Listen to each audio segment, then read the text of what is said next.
राजस्थान राज्य में मतदाता सूचियों का गहन पुनरीक्षण का कार्य किया जा रहा है। गहन पुनरीक्षण का उद्देश्य यह है कि कोई भी मतदाता अपने वोटर लिस्ट से छूटे नहीं और जो भी गलत रूप से जुड़े हुए हैं वो लोग उस वोटर लिस्ट में नहीं रहे।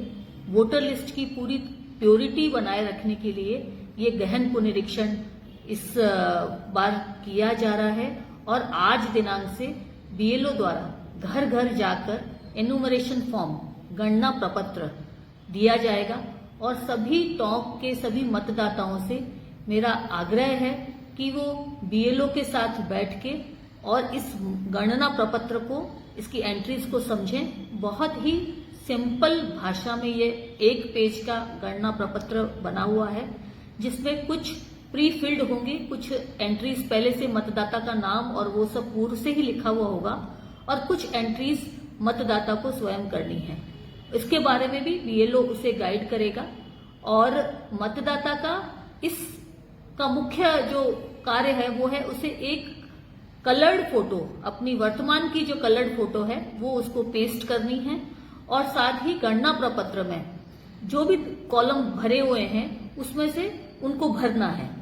और मुख्य बात यह है कि इस स्टेज पर किसी भी प्रकार के दस्तावेज देने की आवश्यकता नहीं है, केवल फॉर्म भर के देना है, कोई अन्य दस्तावेज उपलब्ध नहीं कराना है। मैं सभी मतदाताओं को ये बताना चाहूंगी कि टोंक जिले में लगभग हम लोग 67% की हम मैपिंग कर चुके। तो इस मैपिंग के माध्यम में हम ये देख रहे हैं कि 2002 में इन मतदाताओं का नाम कहाँ था, यदि इस मतदाता का स्वयं का नाम था 2002 की सूची में और या उनके माता पिता या उनकी और वंश वृक्षावली में किसका नाम था, तो उसको हम लगभग 67% की तो हम ढूंढ चुके, हम मैपिंग कर चुके। तो जो जिनकी मैपिंग हो चुकी है उनको बाद में भी कोई दस्तावेज देना नहीं पड़ेगा। केवल वो लोग जो बच गए हैं उनको 4 दिसंबर के बाद यदि उनकी जरूरत पड़ी तो दस्तावेज बाद में मांगे जाएंगे। पर इस स्तर पर कोई दस्तावेज नहीं देना है, इसलिए आग्रह है सभी से कि वो ईएफ फॉर्म जरूर से भर कर दें। ईएफ फॉर्म आप बीएलओ को स्वयं भी दे सकते हैं या फिर ऑनलाइन भी भर सकते हैं। बच्चे या कोई बाहर नौकरी के लिए या अन्य कार्य के लिए बाहर है तो या यहाँ रहते हुए भी ऑनलाइन फॉर्म भी भरा जा सकता है। और उसके बाद 1 महीने तक हमारा बीएलओ जो है, यदि आप घर में नहीं मिलेंगे तो 3 बार चक्कर लगाएगा, 3 बार बीएलओ आपके घर आएगा। बीएलओ को बकायदा आइडेंटिटी कार्ड दिए हुए हैं, उसको बीएलओ की कैप दी हुई है, एक बीएलओ का बैग दिया हुआ है।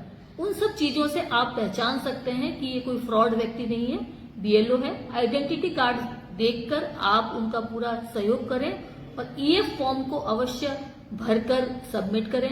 मैं आग्रह करूंगी यदि ईएफ फॉर्म यदि भर के नहीं दिया तो जो नई मतदाता सूची का जो ड्राफ्ट बनेगा उसमें नाम शामिल नहीं होगा। उसके लिए फिर आपको ऑब्जेक्शन फाइल करना पड़ेगा और वो एक थोड़ा सा टिकलिश रहेगा। इसलिए इस प्रथम स्तर पर ही ईएफ फॉर्म बहुत सिंपल सा फॉर्म है, उसको भरकर दें और इस मतदाता सूची को अच्छी तरीके से तैयार करने में हमारा सहयोग करें। धन्यवाद।